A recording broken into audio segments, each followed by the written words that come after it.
Jones. I am the area director initially over coastal Maine, but really over the entire southern half of Maine. I live in Bath. I grew up in a town called Alna, which had 400 people. This is my 5th year on staff with FCA. I love FCA, especially in Maine, where the church is, for the most part, is dying away.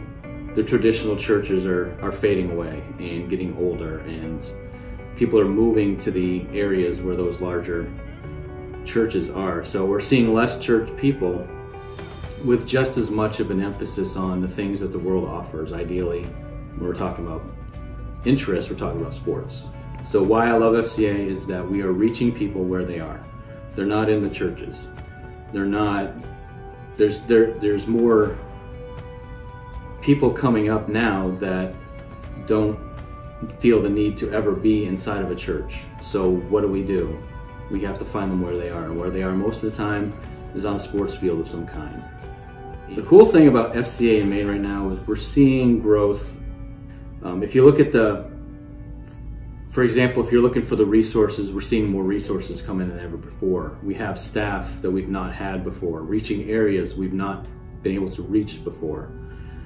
We see more people getting introduced to the ministry. I go just about anywhere in the state and I'll run into somebody that has heard of me or heard of FCA because of just the widespread notoriety it's starting to get. But there's still a lot of work to be done in that regard.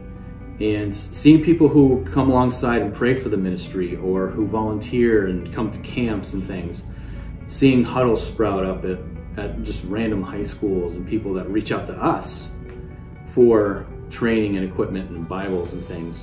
Seeing all that happen as a result of just being faithful in FCA is the most exciting thing going on right now. I can really see Maine being a place that is no longer classified as the most unchurched or the most post-Christian state in the country. I can see Maine, and FCA in Maine specifically, having the adequate amount of staff to minister to all the counties in Maine. There's 16 counties full of people that need to be reached for Christ. Some who know of FCA, a lot who don't. Some who know, very few who know of Christ, and a lot who don't. I can see staff coming in and ministering to those coaches, ministering to those athletes in each of those counties. I can see every staff, whether they're part-time or full-time, being fully engaged and fully equipped to be able to do the ministry as they are called to do it. And I see the right people in the right seats. That's where all this is going to come from. God only knows, but God is already pointing the direction in that. So I can really see Maine developing into a place where we're going to be shocked by the spiritual growth that happens here through FCA.